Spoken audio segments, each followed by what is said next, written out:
Welcome to the Brouhaha with Dale McKee and Marshall Wood. Two sports talking sports with those in the know on the Brouhaha Show. Welcome to this week's Brouhaha, and what a week it is. Thanksgiving and the annual battle for all the eggs in Mississippi's football basket. That's right, folks. It's time for another edition of the Egg Bowl, and that, ladies and gentlemen, will be our focus this week. Well, Dale, how do you like your eggs? I like them boiled, and sometimes I like them scrambled. What about you? Well, I don't know. I like them. I love an egg anyway but raw. But I tell you what, when you get to mixing those things up there in Oxford or in Starkville like they're going to be this week, you know, tell them what you're going to get. John's going to tell us a little bit about that in a few minutes. I've already broken the news on who our guest is. Go ahead and tell us who our guest is tonight. Well, we got a really funny guy. I'll be honest with you. He's a typical Cajun. John Forcade. He played football up at Ole Miss from 1978 to 1981. He was Steve Sloan's first quarterback and up at Ole Miss.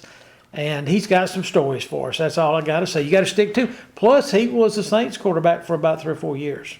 And he kind of got cut. I think we'll talk to him about that, and then came back during the strike season, got rejuvenated. But what a passionate, fun player to watch.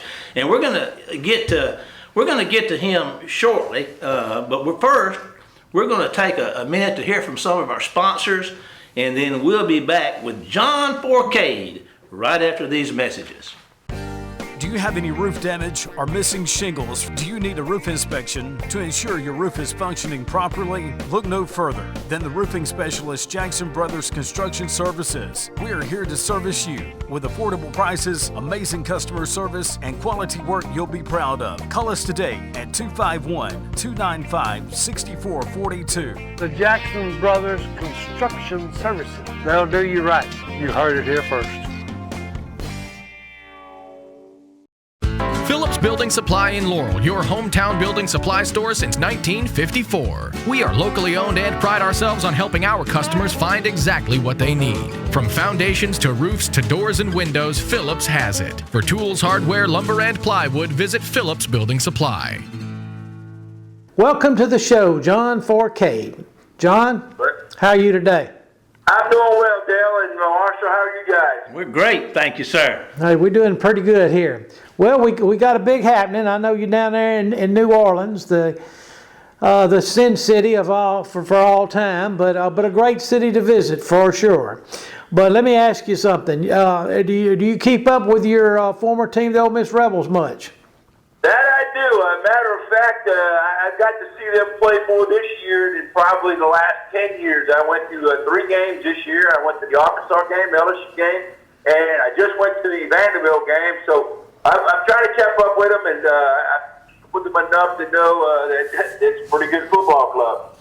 Yeah, they really are. Well, tell us, you played up there from 78 to 81? Is that when you were there at Ole Miss under Steve Sloan?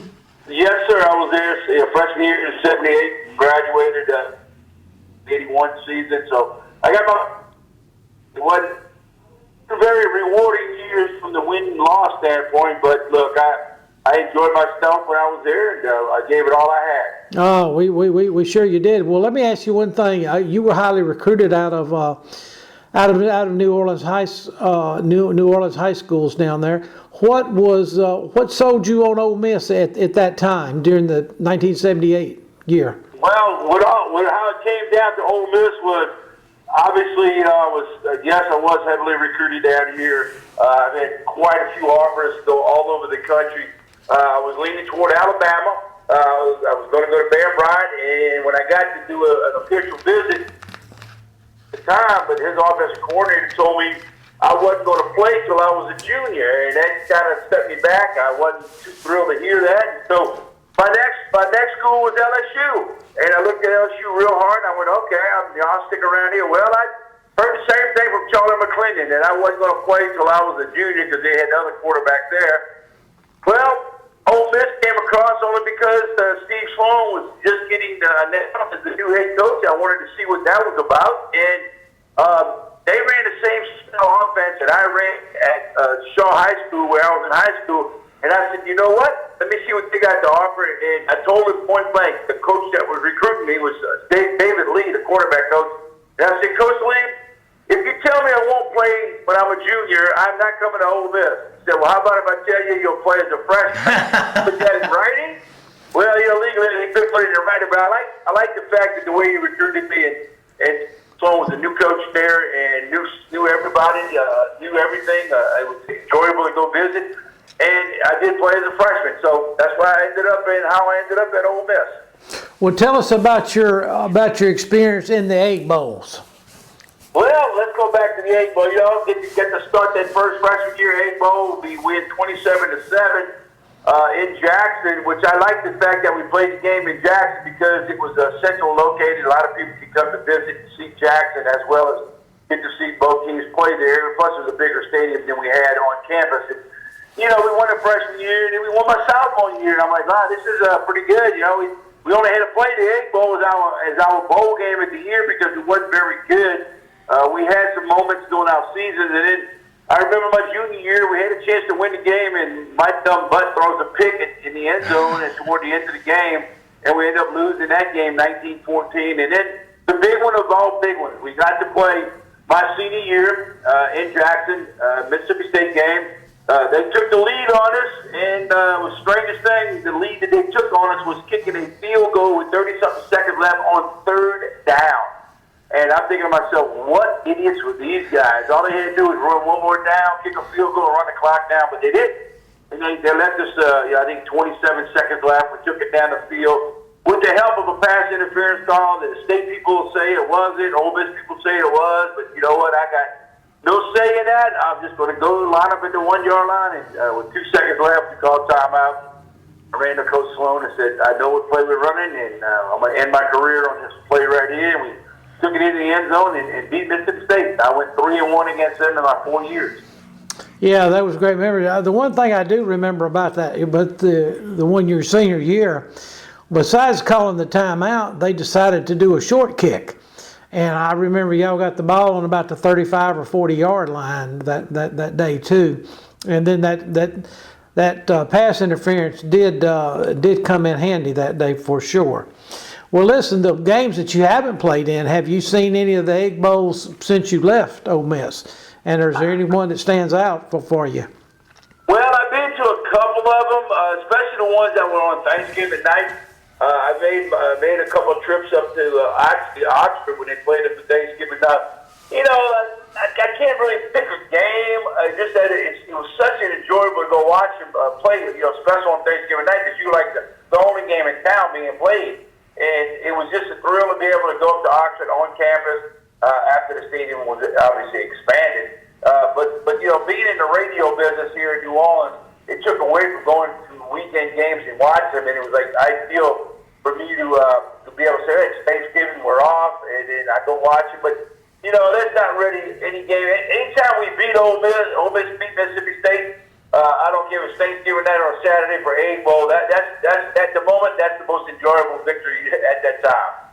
Hey, John, this is Marshall. I want to go back to that 81 game, and on that last play, what was the play? Was that the dive that you pulled and went around the end on? Was that the play? Yeah, the play was called 38 goal line. It's an option play, and what's the funniest part on this whole thing was we called the play. It dictates we have 2 tight ends in the game. When I broke the huddle, I looked out there. The left tight end was spread out. We didn't have a tight end. We had a wide receiver. I'm like, oh my God, this is not going to be pretty. And I had to hurry up and spin around, fake the dive to Hammerhead Thomas, keep it around the end. Well, the backside end where the tight end wasn't, I could picture this till the day I die. He came down the line of scrimmage, didn't even bother going for me. He went for Hammerhead when he was diving over the line. And I just walked around the end, and then the cornerback jumped. He tried to tackle Buford McGee. And I was already in the end zone. And that's how it ended. It's called 38 goal line option. I had the option of keeping it or pitching it. It was never a handoff. It was always a fake. And, but I knew doggone well I wasn't handing it off even if it was a handoff. At the end of the game, are we going to win, lose, or draw? On my with the football, and we were very fortunate to win. And now here's the funny part about the whole thing. I got a lot of Mississippi State fans, and I hear a lot. I get abused from them by saying I ran down the sideline, shooting a bird, giving the number one sign to them, and hey, yeah, I'm number one, this and that. Well, it wasn't me. I was mobbed in the middle of the field with I had the ball. Yes, I ran, and we're celebrating. I'm in the middle of the field getting bombarded. On the film, on the video, there's number 74, Tony Duff. He's high kicking it in front of Emory Brevard, the Mississippi State bench. He is giving them the old high kicking, shooting the bird and then, yeah. But I got blamed for that. And I always tell my friends, I say, let me tell you something. Let's have a party one day, and I'll be the first guy to bring some video and show y'all that I am not the guy running down the field giving y'all the bird. It was someone else. And still today, they don't want to believe it. It doesn't matter because I got 5, we won, the game's over, and I still hear from them whining and crying. Well, I admired your effort when you were up there because it seemed like the quarterback during that time at Ole Miss was blamed for everything. Because trust me, I was blamed. Right as soon as I got off the bus, I was blamed for something. You were a passionate player, man. I can remember watching you play. You just played with so much fire and so much passion. It was just a great thrill to watch you play, John. Well, I appreciate the game. The Marshall and Dale, the diving in any sporting event was always win the game. There's no such thing as just getting a trophy for participating and stuff. You play this sport. You start the clock. You kick off. You play for 60 minutes, and you do everything on every play to win the game or try to advance. You try to score at every down, and that's why you do it when you play the sport. You don't go out there, I hand shook and patted guys in the butt and everything. But once the play began, I'm there to do my best and win that play as it should be, to do what it took for us to win. Granted, we didn't win. We were scoring points offensively. We had an offense that could score points, but we had a defense that could give up points too. Well, listen, you spent some time with the Saints back during the Jim Mora era, and so I'm sure you're in tune with the Saints. They're 5-5, and they haven't lost 3 games in a row, and it seems like 4 or 5 years. What you think could be maybe some of the, holes that the Saints need to maybe fill in the draft for next year? Well, just to tell everybody, everybody can say the same thing. I guarantee you guys say the same thing. Here's what they're saying down there. The offensive line is decimated. Bunch of injuries. Their 2 starting Pro Bowl tackles are not even playing right now. Their left guard has been hurt. They got a right guard who I never believed should have been drafted. They got a real good center. They're struggling on the offensive line. That's a fact. All right, that's one thing. They have 0 receivers that I would pick if I had to play a pickup game in the street and say, I want that one, that one, that. None of them is doing the job for them as a wide receiver like you see. Other teams have 2 receivers, some teams have 3. The Saints don't even have 1. I think that's withstanding enough to be able to say he's your go-to guy. Then in the running department game, they have not had a good run. I don't care if you brought Ingram back. Kamara's been hurt. We knew that was going to happen. He's not a big guy. He can't take the pounding. So they're struggling offensively. All right, now, quarterback scenario. All right, look. Winston wasn't their answer. He was holding the fort together with Tate. Hill can't play the position. Simeon's coming in, and Trevor's done the best he can do in the circumstance. But we also got to put blame on the offensive play caller. Look, I'm a big Sean Payton fan, but this year his play calling has not been what it's been over the years. Now, granted, it could be because you don't have Drew Brees. Yeah. You don't trust these guys. That's that. Now, let's flip to the defensive side of football. Where everybody's saying, the defense needs to do this. They're the better part of the game. They need to step up. But the defense hasn't played well the last 2 ball games. Lattimore hasn't been the Lattimore we've seen them play. Their front line hasn't got. Where is Cam Jordan been? He hasn't got the sack, I think, since league year. I don't know what's going on with the defensive side of football. They have the potential. They have the players. So in a nutshell, I said before the season, this ball club, if they went 8-9 or 9-8, that's probably where they're going to be at. And they're leaning toward that right now. They could go 4 losses in a row. This team coming in, Buffalo's coming off of a beatdown of their own at home. So the Saints have issues going into the draft and looking for what's going to be happening next season. They got to go quarterback and they got to go receiver. I mean, that's just point blank, QB and receiver. John, I want to ask you a question. We got going back from one time period to another. I want to back up to when you were there, and my memory leaves a lot to be desired. But I remember the strike season. And you correct me if I'm wrong, my memories, I remember you stepping in there and playing for the Saints during that period, and it looked like you brought such life to that thing, and I really enjoyed that season. What do you remember? I'm sure you remember. Tell us about that. I remember everything and anything. The strike, for a second there, I wasn't going to come to the Saints because in '86 they cut me in training camp, and I thought I had a better camp than Bear Wilson or Richard Todd. It didn't work out that way, so I was leaving when the strike hit. I had the Oakland Raiders and Al Davis. There was a coach that was on that staff that I knew from Canadian football when I was up there who wanted me bad, and they were going to give me a shot. Well, Jim Finks came to me personally at the airport and said, "Look, man, please come back. We want you here." I said, "Nah, I had me in '86. Didn't work out. You cut me." He goes, "Well, that ain't going to happen now. I'm making a decision. You're going to be our quarterback. You come on here and help us on the strike." Well, the strike season came around. They were 0-1.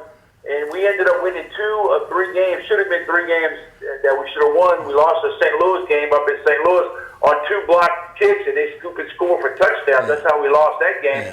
But we had a real good team. Ended up 12-3 that year. We only played 15 of the 16 games. We made it to the playoffs, and then we got demolished by the Minnesota Vikings, 44-10.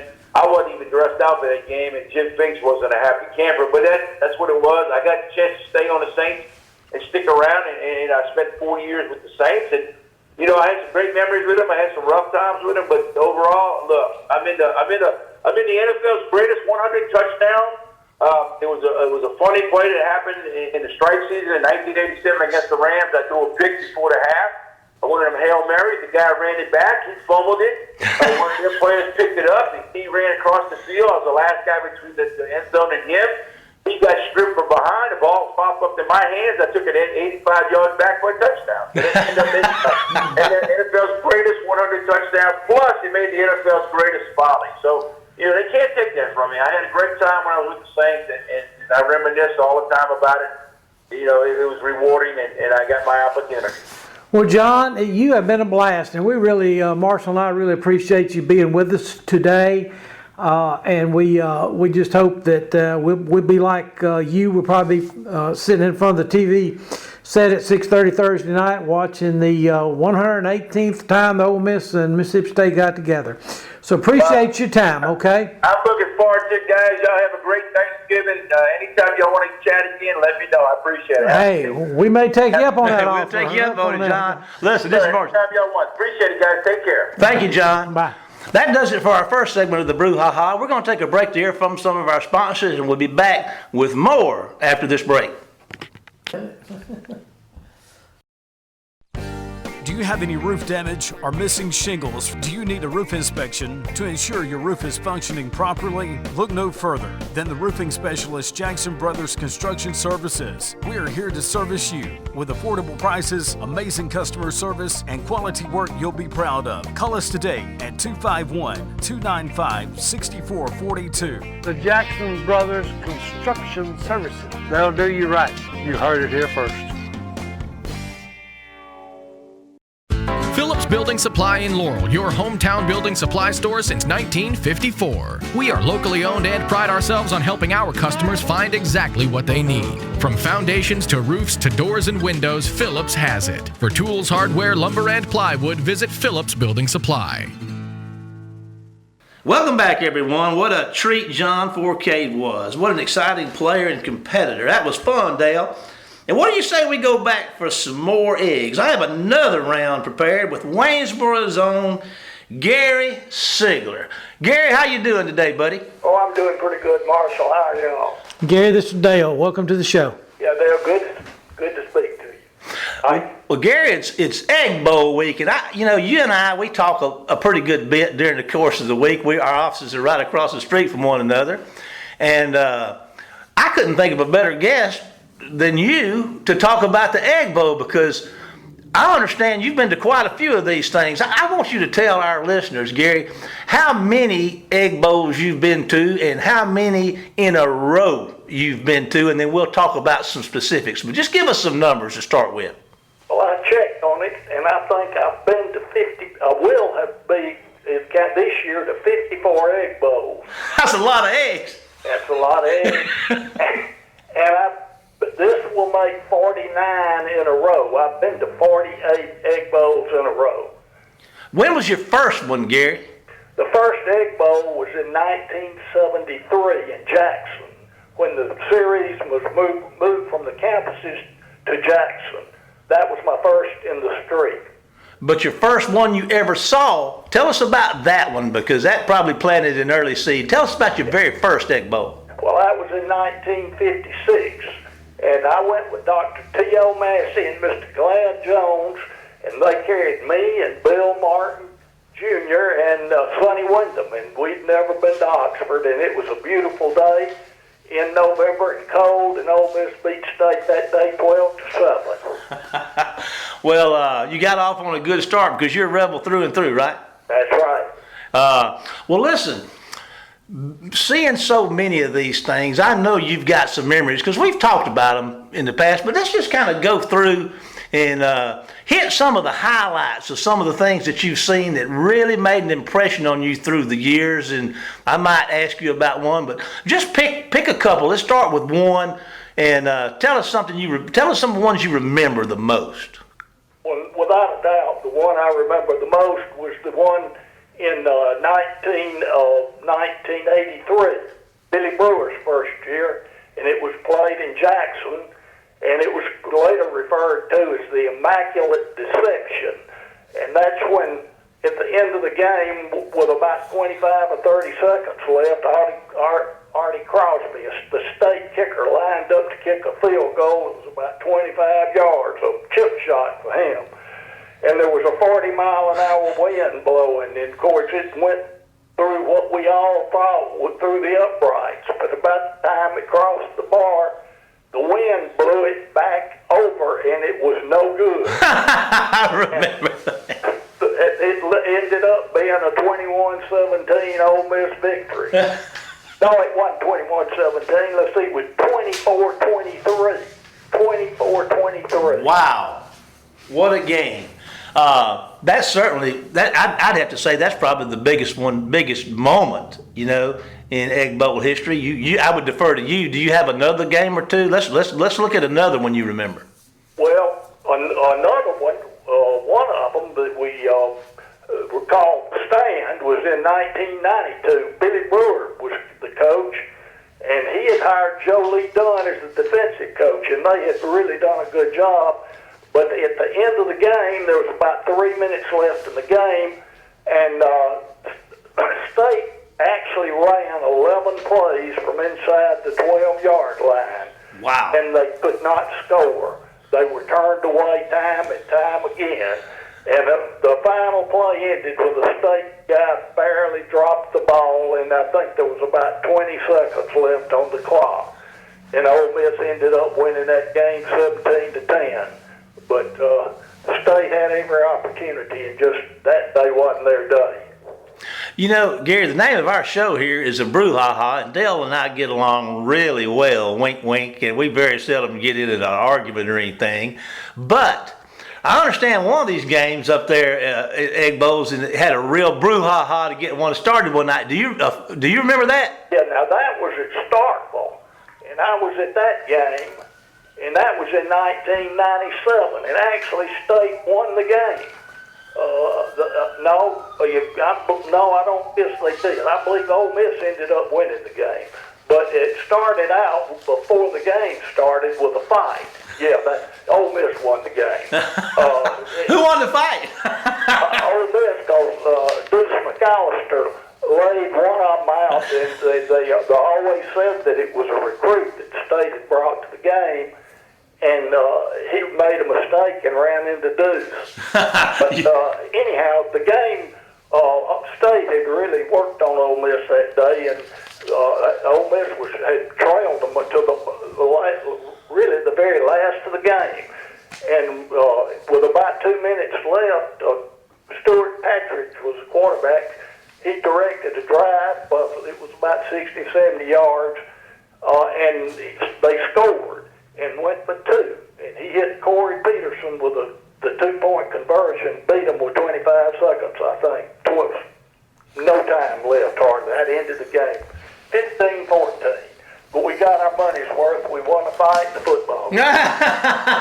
Well, people don't realize this, Gary, couple years ago, Ole Miss went down to State, and State was ahead 21-14, and Matt Corral comes in for John Rice Plumlee and directs them on about an 80 or 90 yard drive, if you remember, and they get the touchdown to go, and they trail 21-20, but the guy that scores a touchdown does some unsportsmanlike stuff in the Mississippi State end zone, and so there's a penalty thrown. But before the penalty, Ole Miss had decided to go for 2 that day, just like they did back in 1997.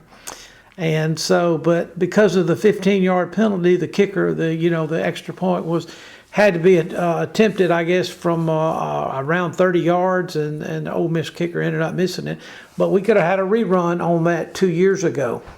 So that's a unique thing about this series. But what do you think about this game Thursday night? Because this is a little bit different. Usually, one team always has the upper hand in this game, and the other one is just playing for pride, and they just want to win. But they've got so much on the line this week. Ole Miss is going for maybe a New Year's Day bowl, a 10-win season. State's trying to get to one of those warm weather cities down in Florida with 8 wins, and they could finish second in the SEC West. So what's your take on this ball game?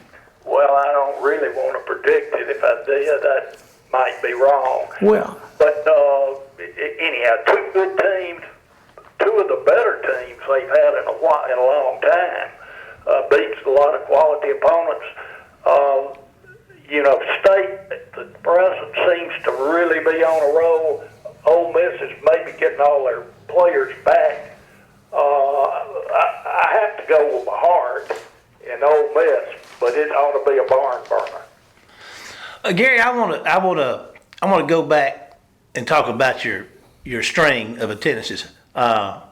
How in the world did you set out to do this, or did you just look up one day and say, well, I've been to 40 Egg Bowls in a row, I need to keep going? How'd that work out? Well, it was easy to go to Jackson, and they started playing in Jackson, and it was easy to go, so I just started going. And when they changed it back to campus, I realized I'd been to about 12, I think, at the time, in a row, and I just decided, well, I'm just going to make this an annual event. And I had just not quit going, for 48 years. This will be 49 if I can make it up. How far are you going to go, Gary? How far do you think you're going to go? 50 for sure if I'm breathing, and I don't know. It's harder every year. Well, if you need a ride to get up there on 50, you let me know. I'll drive you up there. It's Oxford. If you come back, it'll be late. Okay. Dale, you got anything you want to say before we shut down? No, Gary, we really appreciate your time, man, and thank you for this history lesson today.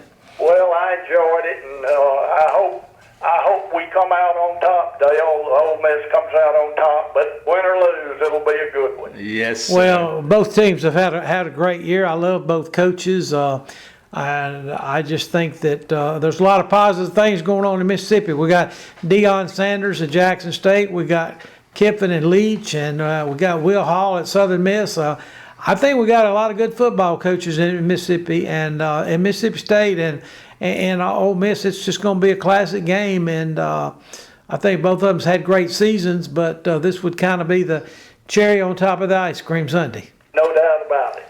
Gary, thanks for being with us. Thanks for all you do. I know you help in a lot of ways around town nobody knows about, but I know some things you've helped with War Eagle football. We appreciate you very much, and thank you for being with us.